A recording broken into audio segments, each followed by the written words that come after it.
اللہ الرحمن الرحیم۔ طوفان نوح کے بعد جب خانہ کعبہ منہدم ہو گیا تھا، بس اس کے کچھ آثار باقی تھے،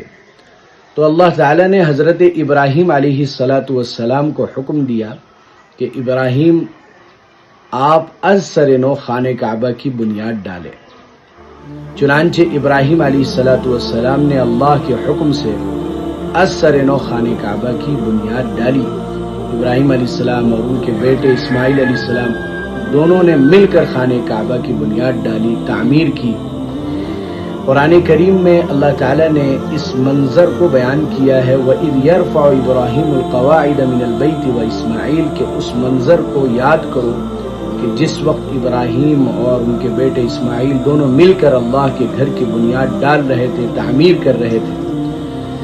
اور کہہ رہے تھے ربنا تقبل منا انک انت السمیع العلیم، یا اللہ ہماری جانب سے قبول فرما لیجئے، یقیناً آپ سننے والے اور جاننے والے ہیں۔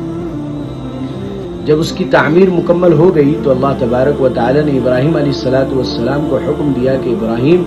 وَأَذِّن فِي النَّاسِ بِالْحَجِّ يَأْتُوكَ رِجَالًا وَعَلَى كُلِّ ضَامِرٍ يَأْتِينَ مِنْ كُلِّ فَجٍّ عَمِيقٍ، کہ ابراہیم اب آپ لوگوں میں اعلان کر دیجئے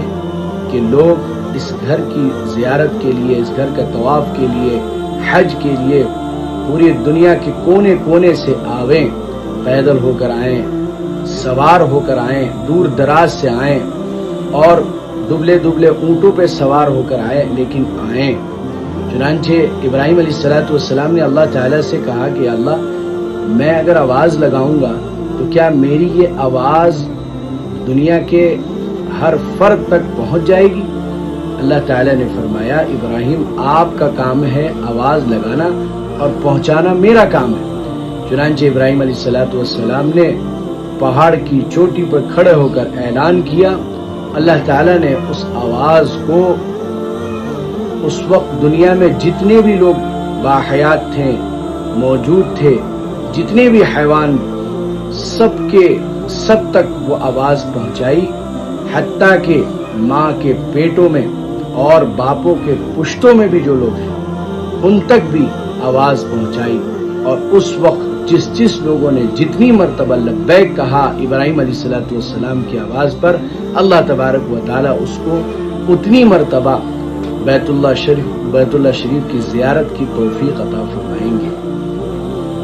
اللہ تبارک و تعالی ہم سب کو اللہ کے گھر کی زیارت نصیب فرمائے، اللہ کے گھر کا قصد کرنے اور طواف کرنے کی توفیق عطا فرمائے۔ حج یہ امت مسلمہ کے اوپر فرض ہے۔ قرآن کریم میں اللہ تبارک و تعالی نے اس کی فضیلت کو یوں بیان فرمایا ہے، وَلِلَّهِ عَلَى النَّاسِ حِجُّ الْبَيْتِ مَنِ اسْتَطَاعَ إِلَيْهِ سَبِيلًا، کہ اللہ کے لیے لوگوں کے اوپر بیت اللہ شریف کا قصد کرنا، حج کرنا یہ فرض ہے، جو وہاں پہنچ سکتے ہوں۔ اللہ نے ایک الگ انداز سے اس آیت کا ذکر کیا، وَلِلَّهِ اپنے نام سے شروع کیا۔ اس میں بہت سی حکمتیں ہیں کہ حج کس کے لیے کر رہے ہیں؟ اللہ کے لیے کر رہے ہیں۔ اخلاص ہو، نام و نمود اور شہرت کی نیت نہ ہو کہ ہمیں لوگ حاجی کہے، الحاج ہمارے نام کے آگے لگایا جائے، یہ سب بالکل نیت نہ ہو۔ اللہ کے لیے اخلاص ہو اور اللہ سے ملاقات کے لیے ہم حج کر رہے ہیں، اور جو مشقتیں آئیں گی اس سفر میں اللہ کے لیے ہم جھیلیں گے، برداشت کریں گے۔ یقیناً حج مشقتوں کا سفر ہے، اور رش کی وجہ سے اور زیادہ پریشانیاں ہوتی ہیں، بھیڑ کی وجہ سے اور زیادہ دقتیں ہوتی ہے، تو ہم ان مصیبتوں کو، پریشانیوں کو اللہ کے لیے برداشت کریں گے۔ علی الناس کہا، لوگوں کے اوپر، حالانکہ سب کے اوپر تو حج فرض نہیں ہے، ایمان والوں کے اوپر ہے، اور ایمان والوں میں سے بھی جو مالدار ہیں، جو وہاں جا سکتے ہوں، ان کے اوپر حج فرض ہے، اور مالداروں میں بھی جو صحت مند ہے ان کے اوپر حج فرض ہے۔ لیکن عمومیت کے ساتھ پہلے اس لیے ذکر کیا تاکہ سب اس میں شامل ہو جائے، کہ جو بھی غیر ایمان والے ہیں وہ بھی ایمان میں داخل ہو جائیں، وہ بھی آ جائے، اور جو غریب حضرات ہیں ان کے پاس اگر اتنے مال ہو جائے کہ وہ وہاں تک پہنچ سکتے ہیں وہ بھی آ جائے، اور جو بیمار ہیں، مریض ہیں، صحت یابی کے بعد وہ بھی آ جائیں۔ پھر آگے اللہ تعالیٰ نے فرمایا من استطاع الیہ سبیلا، سارے نہیں کہہ رہے بلکہ جو وہاں پہنچ سکتے ہوں، ایمان والے، مالدار، جن کے پاس اللہ تعالیٰ نے اتنی وسعت دی ہے کہ وہ سفر حج کو جا سکتے ہوں، اور صحت مند یہ حضرات آئیں، ان کے اوپر حج فرض ہے، ضروری ہے۔ اور آگے اللہ تعالیٰ فرما رہے ہیں یہ شبہ نہ ہو کہ اتنی تاکید کے ساتھ بلایا جا رہا ہے تو کیا اللہ کو دنیا والوں کی ضرورت ہے؟ تو آگے اللہ تعالیٰ نے فرمایا اگر کوئی انکار کرے وَمَنْ كَفَرَ فَإِنَّ اللَّهَ غَنِيٌّ عَنِ الْعَالَمِينَ، تو اللہ تبارک و تعالیٰ دنیا والوں سے بے نیاز ہے، اللہ کو دنیا کی ضرورت نہیں ہے، دنیا والوں کی ضرورت ہے، اللہ تو بے نیاز ہے۔